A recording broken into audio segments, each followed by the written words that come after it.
Handimat, plus de 35 ans, au service des handicapés et des personnes à mobilité réduite. Handimat. Aider, informer, réunir. Résolution vient d'éditer 2 ouvrages. Le premier se nomme Mix et Délices. C'est une liste de mets savoureux mixés par 30 chefs qui viennent de toute la France. Et l'autre livre s'appelle Troubles de l'alimentation pour le handicap mental sévère. Pour parler de ces 2 éditions, nous avons Monsieur Lacot qui est là. Monsieur, bonjour. Vous êtes le directeur de Résolution. Bonjour, oui. Bonjour. Et nous avons le président d'Handimat qui voulait s'entretenir un tout petit peu avec vous en introduction. Quel regard vous portez, Bertrand Fleury, bonjour, Bonjour. sur le travail qu'effectue Résolution? Les mises en réseau et les réseaux, comme le réseau Luciole, sont des éléments qui maintenant, dans la prise en charge, j'ai bien dit prise en charge et pas soin, la prise en charge des personnes handicapées ou assimilées handicapées, ces prises en charge deviennent importantes parce qu'on s'aperçoit que le handicap n'est pas une seule chose, mais plusieurs sommes de choses qu'il faut régler les unes avec les autres et toutes interagissent. Donc les mises en réseau, les concours qu'apportent les personnes comme les gens du réseau Luciole permettent d'améliorer quand même beaucoup ces prises en charge et sont quasiment essentielles, même dans une pratique professionnelle comme la mienne, où il devient très difficile de se passer de ce système de réseau. Donc on les remercie déjà d'être là et on les remercie de ce qu'ils font. Alors, avant de parler des 2 publications, une petite présentation s'impose, hein, le réseau Luciole. Qu'est-ce que c'est? Dans le monde, en France, Oui. il y a un certain nombre de personnes qui n'ont pas accès à la parole pour dire j'ai mal, pour dire ce qu'elles aiment, ce qu'elles n'aiment pas. Donc des personnes qui n'ont parfois, souvent même pas la possibilité de décrypter leur environnement et ce que leur veulent les gens, ce qui va se passer cet après-midi, etc., etc. Ces personnes, dont nous on les appelle personnes avec handicap mental sévère, elles sont de 60 à 120 000 en France.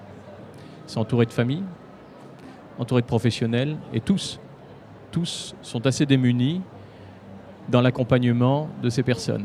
Et donc, l'objectif de Résolution, c'est d'essayer de construire des référentiels, apporter des repères aux parents et aux professionnels pour qu'ils puissent mieux accompagner ces personnes-là. Ces Lucioles, ce sont des personnes en situation de handicap? On peut le dire comme ça, ou on Oui. peut dire que les lucioles, c'est les petites lumières dans la nuit qui, plus elles sont nombreuses, plus elles éclairent une nuit. Voilà, Le réseau se tisse. le réseau se tisse. Très bien. Dans le livre Mix et Délices, quel était votre objectif premier? Alors, je ne sais pas si vous êtes déjà allé à l'hôpital. Oui. Des fois, C'est pas les meilleurs souvenirs de ma vie, hein. voilà, il y a déjà Rarement. il y a des souvenirs cuisants à l'hôpital, et puis des fois, côté alimentation, c'est pas génial, surtout si on vous donne une alimentation un peu adaptée, du mixé. Si vous faites opérer des dents, par exemple, va vous donner du mixé. Ah oui. Et c'est généralement de la bouillie absolument dégueulasse, immonde. Généralement, des fois, il y a On des peut utiliser exceptions. ces termes, hein. Ouais.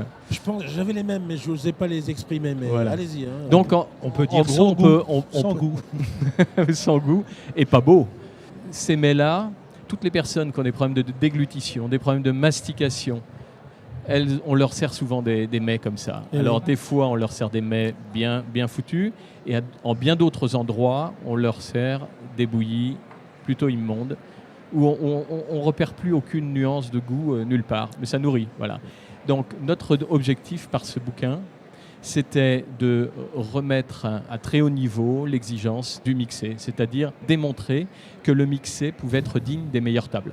Vous avez fait appel à des grands chefs pour cela. Oui, Parce que les chefs sont capables de faire du mixé de qualité, c'est ça que vous aviez pensé? absolument. On a fait un appel par réseau d'amis, réseau de quelques chefs, et ils sont 30 à s'être présentés volontaires pour imaginer des recettes mixées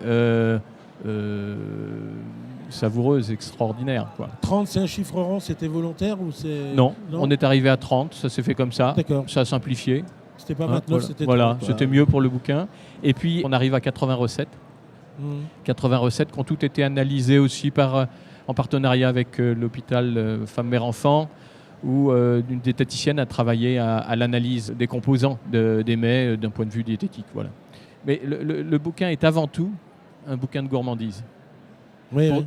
Et alors, ce qu'il y a d'assez marrant, c'est que réfléchir pour les personnes très dépendantes, qui ont des problèmes, c'est réfléchir aussi pour nos seniors en perte d'autonomie, puisqu'ils sont très nombreux à avoir des troubles de la déglutition.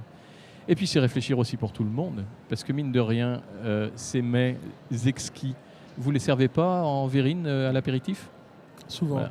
Donc, en fait, pour nous, c'est une belle démonstration du fait que ce qu'on fait pour les personnes les plus fragiles peut servir à tout le monde. Dans certaines parties de notre vie, quand on est à l'hôpital, on peut être amené à n'avoir que des choses liquides à absorber, mais il y en a certains, c'est leur quotidien. Absolument. C'est à eux que ça s'adresse avant tout. C'est la population dont je vous parlais tout à l'heure, 60 à 120 000, mais c'est aussi nos personnes âgées qui perdent leur autonomie. Et là, ils sont de plus en plus nombreux. Là, ils sont, je crois, 1,2 million en France. Ouais. Voilà. Et puis, toutes ces personnes auxquelles on souhaite donner une nourriture adaptée pour qu'elles puissent encore manger, au lieu de les nourrir par les veines, etc., eh bien, on adapte les textures et souvent, on adapte très mal les textures. Or, on peut le faire très bien, somptueusement. Le repas, c'est pas quelque chose d'essentiel dans la vie. En tout cas, pour toutes les personnes qui sont en perte d'autonomie, en perte de repères, etc., le repas, c'est un repère énorme. Alors, s'il est dégueulasse, excusez-moi, mais...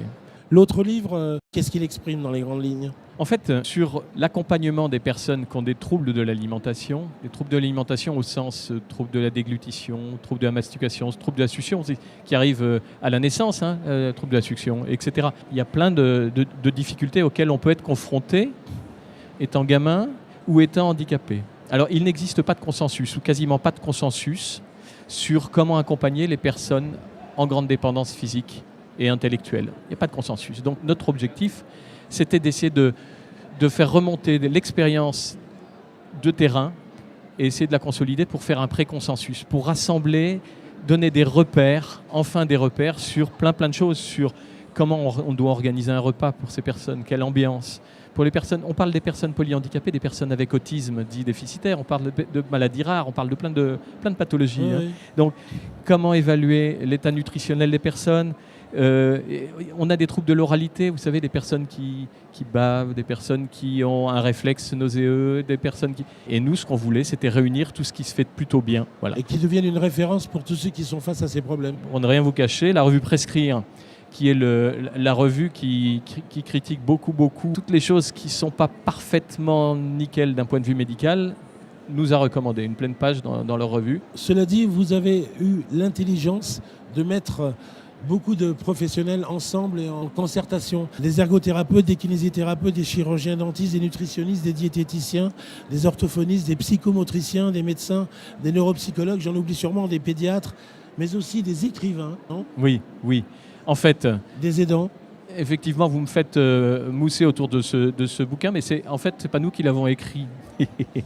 Nous, notre boulot a été plutôt de réunir et de motiver autour d'un projet et de coordonner l'écriture d'un projet avec plein de professionnels. Donc on a fait un appel, il y a des tas de gens qui sont venus de toute la France, 24 spécialistes du handicap sévère, spécialistes de l'alimentation, et comme vous disiez, tous les métiers que vous citiez tout à l'heure, et qui sont venus se réunir bénévolement à 3 reprises sur Lyon, même 4 fois, pour co-rédiger ce bouquin. Ça veut dire qu'ils y croyaient quand même. Ils y croyaient à fond et ils voyaient très bien l'utilité de ce oui, projet. Et l'écrivain était là surtout pour rassembler donner tout du ça, lien, tout ça. donner toutes du ces lien, informations. éviter les doublons, aplanir, simplifier toute l'écriture. Est-ce que l'on peut estimer que tout le monde peut s'en emparer comme le premier, justement ?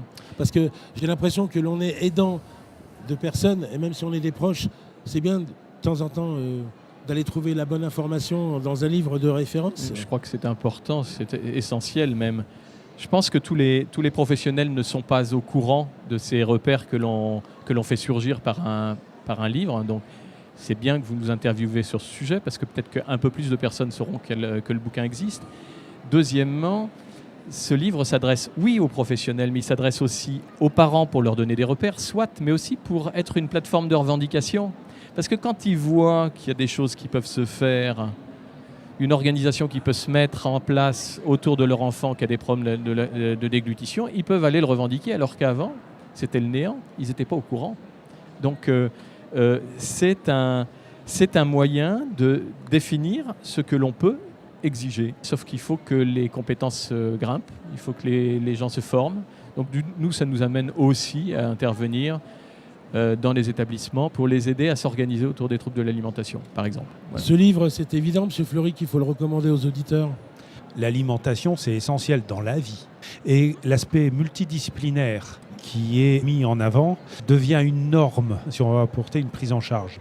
Une personne, c'est une globalité. C'est pas un élément sur chaque discipline où on va régler un problème de pied, un problème de déglutition, un problème respiratoire. C'est un ensemble de choses. Donc ce genre d'ouvrage, je vais dire, devrait être sur la table et pas dans la bibliothèque de chaque soignant. Rendez-vous très prochainement pour d'autres aventures, car vous avez toujours des très très bonnes idées d'ouvrages et d'éditions. Merci beaucoup. Vous êtes bien aimable. Merci. Au revoir. Au revoir. Au revoir, merci.